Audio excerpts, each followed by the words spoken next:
Everyone, welcome back to my YouTube channel. आज मैं आपके साथ में शेयर करूंगी जन्म कुंडली में डॉक्टर बनने के योग के बारे में कि जो लोग डॉक्टर होते हैं उनकी कुंडली में ऐसे कौन कौन से योग, कौन कौन से युति और कौन कौन से प्लैनेट स्ट्रॉन्ग होते हैं जिनकी वजह से वो इस रेस्पेक्टेबल प्रोफेशन में आगे बढ़ पाते हैं। जैसे ही 10th क्लास के एग्ज़ाम ख़त्म होते हैं तो पेरेंट्स और स्टूडेंट के सामने सबसे बड़ी समस्या आकर के ये खड़ी हो जाती है कि आगे वो अपने बच्चों को किस स्ट्रीम की पढ़ाई कराएं, आर्ट्स में डालें, कॉमर्स में डालें या साइंस में डालें। लेकिन कुछ पेरेंट्स की बहुत ज़्यादा तीव्र इच्छा होती है कि उनके बच्चे फ्यूचर में डॉक्टर बने। तो जो पेरेंट्स अपने बच्चों को मेडिकल फील्ड में भेजना चाहते हैं और बहुत ज़्यादा कंसर्न होते हैं इस चीज़ को लेकर के कि उन्हें अपने बच्चे को मेडिकल फील्ड में ही भेजना है, तो ऐसी कंडीशन में जन्म कुंडली को एनालाइज करके इस बात का पता लगाया जा सकता है कि उनके बच्चे मेडिकल फील्ड में सक्सेस होंगे या नहीं होंगे। यानी कहने का मतलब ये है कि जन्म कुंडली के द्वारा पेरेंट्स और बच्चों का मार्गदर्शन किया जा सकता है कि उन्हें 10th के बाद किस स्ट्रीम की स्टडी करनी चाहिए। डॉक्टर का प्रोफेशन एक रेस्पेक्टेबल प्रोफेशन है जो मानव जाति की सेवा करते हैं और हमारी हेल्थ प्रॉब्लम्स को दूर करते हैं। किसी भी व्यक्ति के डॉक्टर बनने की पॉसिबिलिटीज़ को उसके जन्म कुंडली से जाना जा सकता है। जन्म कुंडली के 12 भाव में से कुछ भाव होते हैं जो डॉक्टर बनने की पॉसिबिलिटीज़ को रिफ्लेक्ट करते हैं। बर्थ चार्ट में मेडिकल एजुकेशन को रिफ्लेक्ट करने वाले कुछ भाव होते हैं। जन्म कुंडली के 12 भाव में से हाउस नंबर 5 यानी पंचम भाव, जिसे एजुकेशन हाउस भी कहते हैं, और 6th हाउस जो कि रोग कर शत्रु से संबंधित है। 6th हाउस से 1 साल तक चलने वाले रोगों के बारे में विचार किया जाता है। 6th हाउस के बाद में 8th हाउस यानी 8वां भाव, जिसे मृत्यु भाव भी कहते हैं। 8th हाउस से 1 साल से अधिक चलने वाली लंबी बीमारियां यानी दीर्घकालिक बीमारियों के बारे में विचार किया जाता है। 10th हाउस जो कि हमारा कर्म भाव है यानी हमारी नौकरी का घर है कि हम एज ए प्रोफेशन किस कर्म को करने वाले हैं। उसके बाद में 12th हाउस यानी बाहरी भाव।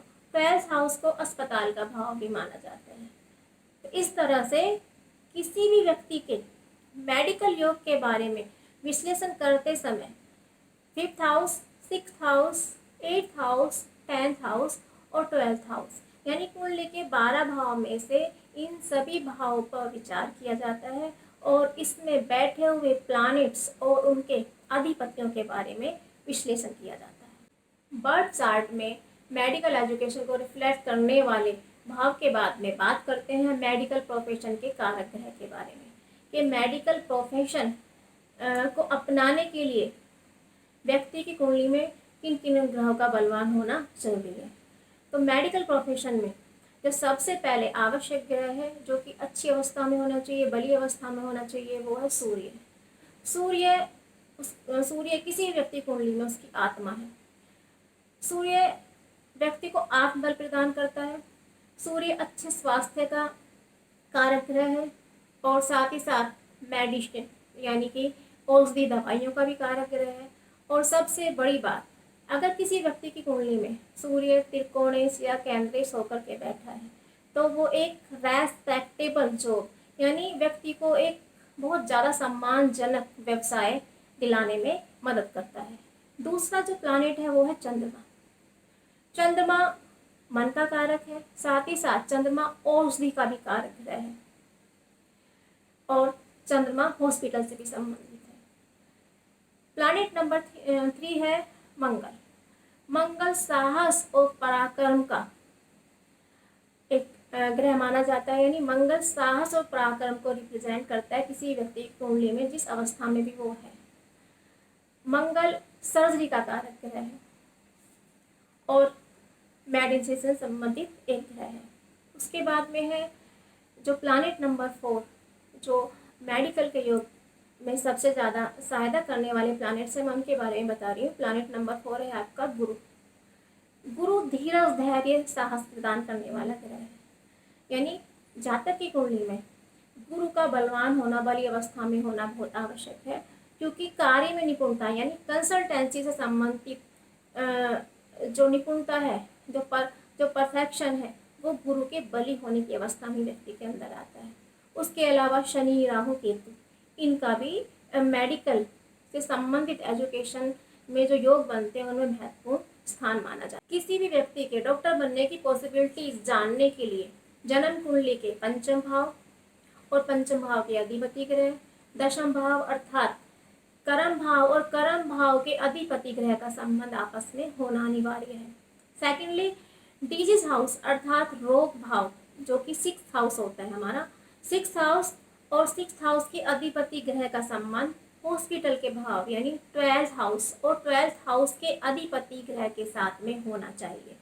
एजुकेशन का पंचम भाव, कर्म भाव का दशम भाव, रोग भाव का 6ठा भाव तथा हॉस्पिटल का 12वां भाव होता है।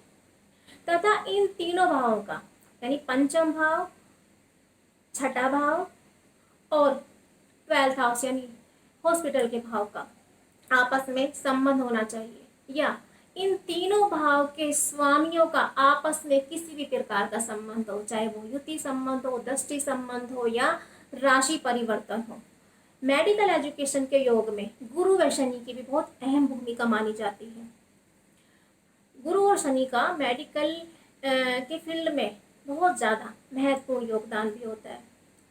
गुरु हेल्थ से रिलेटेड डिजीज को ठीक करता है, लेकिन शनि जो है वो पेन देते हैं, यानी शनि क्या है, शनि तकलीफ देते हैं। शनि तकलीफ देते हैं और गुरु जो है उन तकलीफों को दूर करने का काम करते हैं।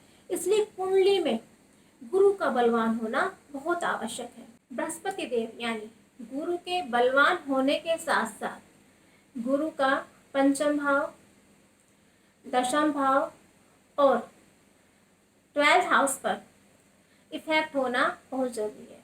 यानी गुरु जातक की कुंडली में अगर केंद्र में बैठे हैं, बलि होकर के बैठे हैं और उनकी शुभ दृष्टि पंचम भाव, 6ठे भाव, दशम भाव या 12th हाउस पर पड़ रही है, तो ये मेडिकल से संबंधित योग के लिए बहुत ज़्यादा शुभ साबित होते हैं। साथ ही साथ गुरु के बाद बात करते हैं चंद्रमा की। जैसा कि मैंने पहले भी बताया है कि चंद्रमा जो है वो मन का कारक है। अगर जातक की कुंडली में चंद्रमा अच्छी कंडीशन में होगा तो ऐसी स्थिति में जो जातक यानी व्यक्ति जो होगा वो बहुत ज़्यादा चंचल स्वभाव का होगा। और मेडिकल फील्ड एक रेस्पेक्टेबल प्रोफेशन है और बहुत जिम्मेदारी का प्रोफेशन है। तो ऐसी स्थिति में अगर चंचल स्वभाव वाला व्यक्ति होगा तो वो मरीजों की देखभाल अच्छे से नहीं कर पाएगा। इसलिए मेडिकल के योग के बारे में स्टडी करते समय इस बात पर ध्यान दिया जाता है कि कुंडली में अगर चंद्रमा 6, 8, 12 यानी कि इंद्रिक स्थानों पर है या पाप पीड़ित है या किसी क्रूर ग्रह के साथ में है, तो वो कंडीशन इस अवस्था में यानी मेडिकल के योग के लिए अच्छी मानी जाती है। क्यों? अगर चंद्रमा पाप पीड़ित होगा तो व्यक्ति मन से कठोर होगा, और अगर व्यक्ति मन से कठोर होगा तो वो मरीजों के इलाज को साहसपूर्ण कर पाएगा, अच्छे से कर पाएगा, सिंसियरिटी के साथ कर पाएगा। इसलिए मेडिकल योग में चंद्रमा अगर पीड़ित है तो वो ज़्यादा अच्छा माना जाता है। इन सब योग और युक्तियों के बाद में बात करते हैं मेडिकल एजुकेशन से जुड़े हुए अन्य सूत्रों के बारे में। सूत्र नंबर 1, 6th हाउस और 12th हाउस यानी 6ठे भाव और 12वें भाव का संबंध लगन, लग्नेश, दशम, दशमेश से बनना चाहिए। सूत्र नंबर 2, मेडिकल एजुकेशन में धन की आवश्यकता होती है जिसे हम नज़रअंदाज नहीं कर सकते। इसलिए 2nd हाउस यानी धन भाव तथा 11th हाउस लाभ भाव का मजबूत होना यानी पावरफुल होना बहुत आवश्यक है। 5th हाउस जो कि शिक्षा का घर है, 10th हाउस जो कि कर्म का भाव है, 5th हाउस 10th हाउस का संबंध 6th हाउस और 12th हाउस से हो तो 6 और 12th हाउस के स्वामी ग्रह में हो तो इसमें मेडिकल एजुकेशन में जाने के बहुत मजबूत योग बनते हैं। सूत्र नंबर 4, अगर आपकी कुंडली में मंगल व केतु की युति हाउस नंबर 5, 6, 7, 10, 12 इन भाव में है तो ऐसा व्यक्ति सर्जन हो सकता है। नेक्स्ट, हाउस नंबर 1, 4, 7, 10 यानी भाव संख्या 1, भाव संख्या 4, भाव संख्या 7 और भाव संख्या 10 ये केंद्र स्थान माने जाते हैं। यानी कुंडली जो काल पुरुष की जो कुंडली है उसे 12 भाव है और 12 भाव में से भाव नंबर 1, भाव नंबर 4, भाव नंबर 7 और भाव नंबर 10 ये केंद्र स्थान माने जाते हैं। अगर सूर्य मंगल की युति केंद्र स्थानों में हो तो भी मेडिकल फील्ड में सक्सेस के पूरे पूरे योग बनते हैं। मंगल शनि की युति यदि कुंडली में हो तब भी मेडिकल एजुकेशन के योग बनते हैं। चंद्रमा शनि की युति भी मेडिकल एजुकेशन दिलाने में बहुत ज़्यादा मददगार है। सूर्य मंगल गुरु की युति वाला व्यक्ति उपचार के किसी भी फील्ड में जा सकता है। अगर किसी व्यक्ति की कुंडली में सूर्य मंगल गुरु की युति एक साथ बन रही है और अच्छी अवस्था में है, बड़ी अवस्था में है, तो ऐसा व्यक्ति उपचार के किसी भी फील्ड में सक्सेस प्राप्त कर सकता है। अंत में सबसे महत्वपूर्ण बात, इन सब योगों के फलीभूत होने के लिए जो सुटेबल महादशा अंतरदशा होती है वो बहुत इंपॉर्टेंट होती है किसी भी कॉम्पिटिटिव एग्जाम के लिए। 6th house, 5th house, 9th house और 10th हाउस से संबंधित दशाएं अंतरदशाएं बहुत महत्वपूर्ण होती है। और अगर 12th के एग्ज़ाम के बाद जब बच्चा नीट की तैयारी करता है, नीट के एग्ज़ाम में वो अपेयर होता है और ऐसे टाइम पीरियड में यदि 5th house, 6th house, 8th house, 10th house और 12th हाउस की अगर दशा अंतरदशा या महादशा इनमें से कोई भी दशा चल रही होती है तो वो व्यक्ति को सक्सेस दिलाने में बहुत ज़्यादा मददगार होती है। इसके अलावा प्लैनेट्स जो ग्रह होते हैं, ग्रहों की अच्छी कंडीशन यानी ग्रह किसी पाप प्रभाव में ना हो, ग्रह अच्छी अवस्था में हो, ग्रहों का बल, ग्रहों का जो अंश होता है, इन सब की भी बहुत महत्वपूर्ण भूमिका मेडिकल योग में मानी जाती है। नमस्कार।